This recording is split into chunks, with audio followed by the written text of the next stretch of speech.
네, 안녕하십니까. 양다이TV에서 비율을 담당하고 있는 기단 홍동민 원장입니다. 정리를 담당하고 있는 정달 권미소 원장입니다. 저희가 이제 최근에 대한구강암면외과 학회 학술대회가 있어가지고요. 거기서 우리 황 원장님께서 미용양악 수술에 대해서 네네네. 강연을 해주셨잖아요. 예전에는 이제 3D 이런 쪽으로 이제 발표를 좀 많이 하다가요. 최근에는 이제 미용양악 또는 양악수술의 어떤 미용적 적용 뭐 이런 부분에 대해 관심을 많이 갖고 있는데 미용양악에 대한 어떤 저희 과의 관심들이 전반적으로 모든 사람들이 다 관심을 갖지는 않은 경우도 그렇죠. 있었는데 좀 전통적으로는 약간 기능적인 문제가 큰 상태에서 그걸 회복하기 위해서 미용은 따라오는 것처럼 그렇죠. 그렇게 했었지 미용 목적만 가지고 하는 경우에는 이 정도면 그냥 살지 뭐 그런 이런 식으로 그렇죠. 이제 그렇죠. 네, 이제 그런 분위기가 좀 있었죠. 네네. 근데 저희가 수술을 권하는 건 아니고 이제 환자가 그런 문제를 가지고 굉장히 오랜 기간이 힘들어하고 그러면 또는 좀 도와주고 싶다, 고쳐주고 싶다 이런 애정이 좀 생기죠. 그러면서 조금씩 이제 미용적인 부분 환자들도 많이 보게 되는 것 같습니다. 그래서 그러니까 이제 그런 고민이 있으시고 수술을 통해서 개선될 수 있는 고민이라면 도와줄 수 있는 거죠. 오늘 가져온 양조기도 그래서 좀 비슷한 겁니다. 이 환자도 이제 오랜 기간 많이 고민을 했죠. 왜 오래 고민을 하냐면 일반인 시점에서 봤을 때는 애매하니까. 심하지 않으니까. 예전에 어떤 얘기 한 번 했었냐면 저희 환자한테 제일 그런 얘기 많이 하거든요. 이게 내가 흰 옷을 입고 가는데 김치 국물이 딱 묻었어요. 조그맣게. 이거 묻자마자 우리가 가서 비누로 막 지우잖아요.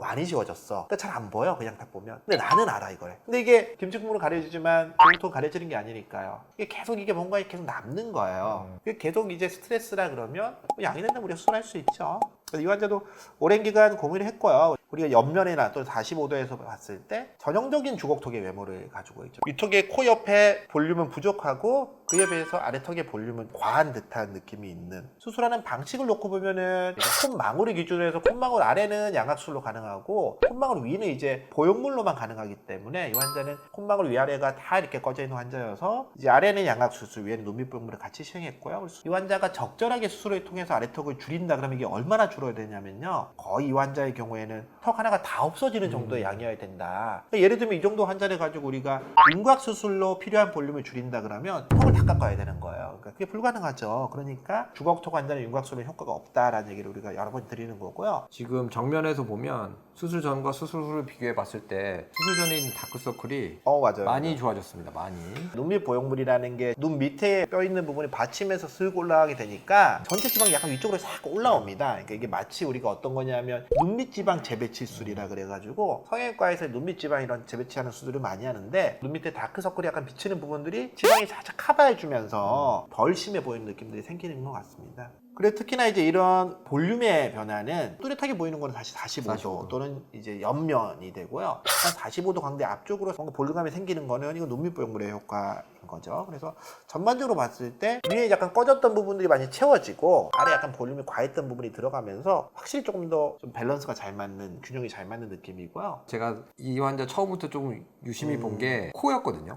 네. 그 CT 사진에서 보면 코뼈의 각도가 그렇게 많이 튀어나오지 않고 정상 범주인데 코 옆에서 보면 여기가 이제 매부리 코가 살짝 있어요. 매부리 그러니까. 느낌이 좀. 근데 이런 경우는 대부분이 위턱이 좀 꺼져 있는 경우가 이런 경우가 많거든요. 이런 경우는 사실은 정상적인 위치로 보내면 코끝이 약간 올라가면서 매부리 코가 많이 좀 더 완화가 되네요. 코뼈가 커서 생기는 매부리 코가 튀어나오는 있고요. 경우가 있죠. 그런 경우는 코뼈를 깎아줘야 되는 건데 지금처럼 이제 밑에 위턱이 받치는 게 약해서 생기는 매부리 코는 양악술에서 위턱을 제 위치로 이렇게 전진시켜 두게 되면 떨어졌던 코가 약간 다시 들리는 느낌. 그러니까 어떤 의미에서는 코끝 수술을 한 느낌처럼 코끝이 살짝 생기는 느낌이 받게 됩니다. 물론 지금은 3개월 차기 때문에 살짝 코끝이 더 들려 보이는 느낌은 있는데 아마 이제 이게 3개월이 좀 더 지나서 6개월 차가 되게 되면은 그런 약간 코끝이 더 들려 보이는 느낌은 없어지면서 말씀하신 것처럼 매부리는 좀 더 약해진 이런 느낌이 있는 것 같습니다. 이런 환자의 경우에서는 제가 또 환자한테 많이 설명하는 중에 주걱턱이 있으면 눈코가 손해보는 느낌이다. 원래 이 환자는 사실은 수술 전에도 눈코가 되게 예쁜 코였어요.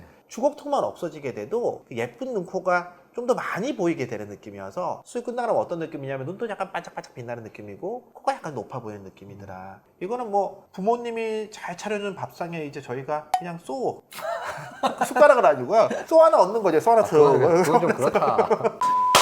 심하지 않은 주걱턱에서의 미용 양악이 항상 모든 환자에게 그러면 이런 효과를 우리가 보장하냐? 사실 그렇지는 않습니다. 우리 얼굴뼈 수술은 어차피 비율 내에서 움직일 수밖에 없기 때문에 비율상 맞지 않는 부분이라 그러면 또 개선하지 못하는 경우도 꽤 많죠. 그래서 일단은 너무 고민하지 말고 제일 좋기로는 그냥 사는 거 행복하게 살 수 있으면 그냥 사는 게 제일 좋고요. 만약에 그게 잘 안 되고 계속 스트레스를 받는다 그러면 일단은 진단을 먼저 받아보셔라. 어차피 그게 안 되는 걸 수도 있어요. 안 되면 빨리 포기하셔야 되고, 만약에 된다 그러면 신중하게 잘 생각해서 필요한 치료를 받는 것들도 생각해 볼 수 있을 것 같습니다.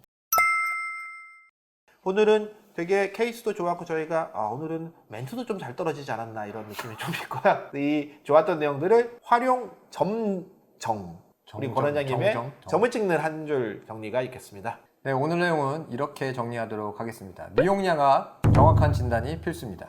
오늘은 여기까지 하겠습니다. 지금까지 양다이TV의 황정민, 권민수였습니다. 네, 감사합니다.